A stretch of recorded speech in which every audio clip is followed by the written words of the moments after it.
like to welcome the victorious Longhorns. That's not a thing. Joining interim head coach Rodney Terry, we have Marcus Carr, Dylan Dessou, and Sir Jabari Rice. At this time, Coach, opening statement. Congratulations, impressive win. Thank you so much. It's a great team win today for our guys. I thought we came out and really for 40 minutes played the way we played for a better part of the Big 12 regular season. We put really this game on our defense. Really, really good Colgate team. Want to congratulate them on an incredible season as well. Well coached. Matt did a great job with the program there, and a lot of respect for Colgate. Really good team. But great team win. Proud of our guys and what they were able to do today. Questions for the coach or the student athletes on the right side here on the aisle? Jeff Howe, Horns 24/7. Marcus, you guys talked all week about taking Colgate seriously, not overlooking them to the second round or whatever. How much of that focus do you attribute to the start you guys got off to shooting the ball in the first half? Very much so. Like you said, we weren't taking them lightly at all. We understand the great team that they were. Every team in the tournament is a great team. They're teams that have had good years and are playing at a high level, and that's why they're here. So we had the ultimate respect for them, and we wanted to make sure we got off to a good start and not let them have a whole bunch of confidence early. And they're a great shooting team, so we didn't want to give them any early good looks so that they got confidence and we're knocking down shots all game. So I just felt every single guy who walked on the court today was locked into the game plan. The coaches had us prepared, and we executed. On this side.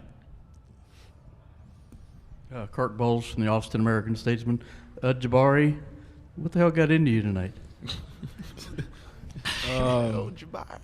All the credit goes to my teammates. They found me. I was able to knock down shots tonight. I think it was more of the flow. We were just ready to play tonight.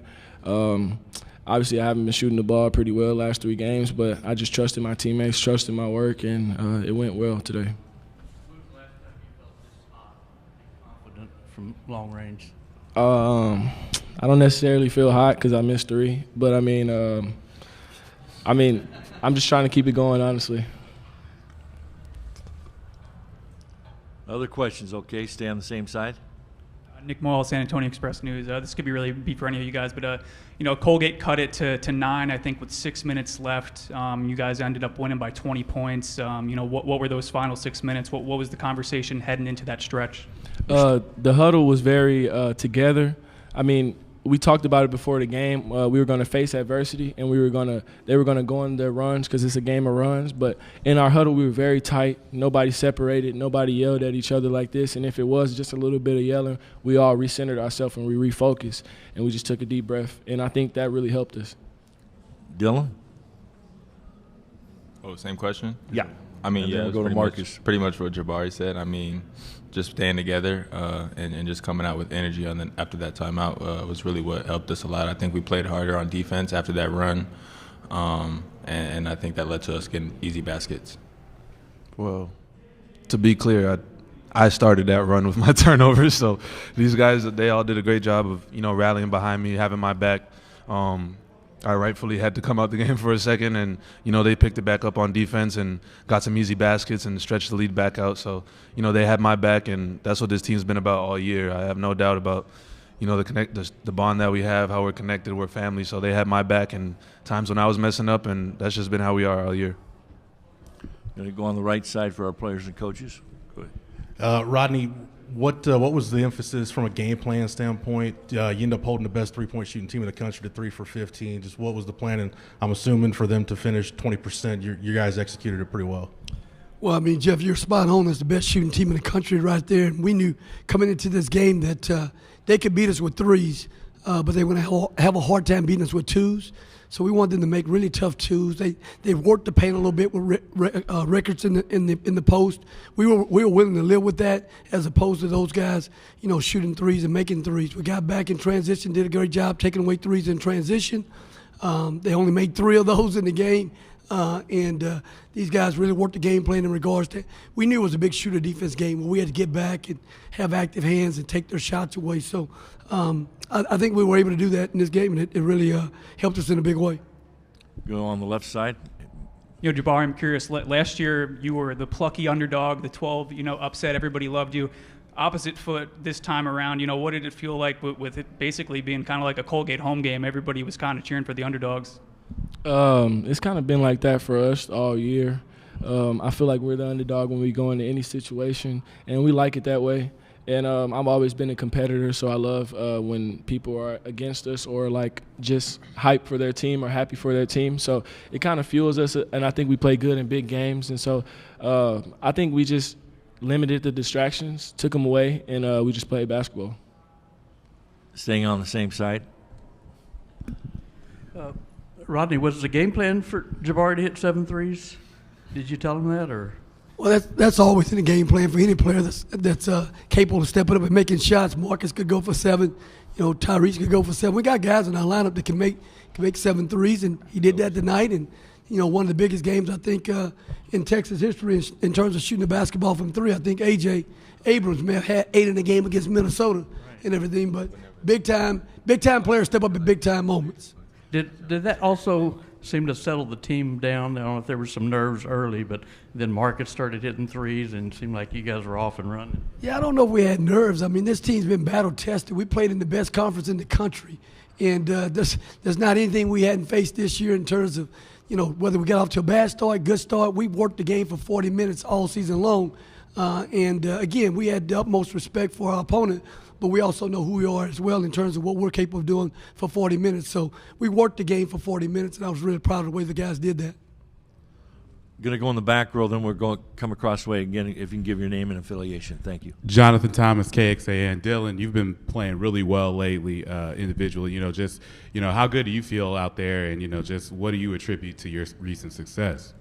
I feel really confident right now in my game, but I think that confidence comes from just the encouragement that I've gotten from both Coach Terry, the coaching staff, and my teammates. I mean, they're telling me to continue to do what I'm doing and have been for a couple weeks now, and they believe in me, and so that helps fuel my confidence to continue to go out there and make plays. Again, we have 5 minutes left in this press conference. Go ahead, sir. Rodney, Mike Finger, San Antonio Express News. Without making any assumptions about what's happening tonight, there's a chance that the next game could be big for even reasons outside of NCAA tournament. What would be your plan to deal with some of the distractions, some of the hype that could come with a matchup like that? You know what, Mike, we just got blinders on right now and trying to control what we can control and, trying to live in the present right now. We don't know what tomorrow holds for us. We're going to celebrate this win for one night, and we're going to do like we've done all season long, prepare for another really good opponent that we're going to be excited about competing for at a very high level for 40 minutes. Question on the right. Go ahead, sir. Yeah, Dylan, 2 questions. One, I don't know what you call it, the one-handed little floater or runner. What have you done to craft that and make that a part of your game? And then when you got into foul trouble in the second half, how big was it for CB to give you guys the minutes that he did on both ends? As far as the floater, I think it's just something that I don't know. I think I'm naturally good at. I don't know. I just have solid touch. So I shot it a couple times in the Iowa State game, and ever since then I just kept shooting it because the middle of the lane's a pretty open spot. And as for CB, it's big time when he comes in and makes plays because a lot of the times the plays that CB makes are big time energy plays like the alley-oop, a block, and he just does it. I don't know. It's just all the time. So that really gives us a lot of energy, and it keeps us going. Okay, across the way there you go, sir. Montredave Daily Texan. Dylan, y'all out-rebounded them by 10 today. What kind of was crucial to getting that edge on the glass? Like, what did we do that was crucial? I think just playing hard. I mean, Coach Terry has emphasized all week that we're going to have to demand or dominate on the boards, and that goes back to last week when we played Oklahoma State and all throughout the Big 12 tournament. He's just been asking us, bigs especially, to dominate the glass, and so that's what we try to do every game now. Another question? Yeah, Marcus, you guys hit 13 threes, obviously. But did you feel like y'all fell in love with the three a little bit too much in the second half? And did that interrupt the flow of the game for y'all and lead to any of the turnovers? I wouldn't say, we too much fell in love with them. We made 13, but we only took 23, so felt like we shot it well. There might have been a couple possessions where, maybe we still could have got to the paint, but, most of our looks were good inside-out looks. Whenever we can get to the paint and kick it out to our shooters, we're definitely happy with those shots. So I wouldn't say we fell in love with it. I think we had a pretty good balance of, where we were shooting the ball today, and like we were saying, guys were stepping up and making shots, so it was going well for us. I have time for one more question. Okay. Yeah, Jabari, even going back to the Gonzaga game, it seems like every time you guys have been in a big game, the moment hasn't been too big for you guys. What's allowed you guys to have that kind of poise really from the start of the year, up through now in those big moments? I think it's just one big thing that Coach Terry always just stresses to us is preparation. I think we prepare really well, better than a lot of teams in the country, and I think we're really locked into the details and locked into the things that we have to do to win the game. I don't think anybody's on the team is any type of selfish, anybody worried about getting off, anybody worried about just themselves. I think everybody focuses on the team and how much we can win, and I think that helps everybody else. So it's just preparation. Thank you very much, gentlemen. Thank you, Coach. We'll see everybody tomorrow at 3:10. Thank you.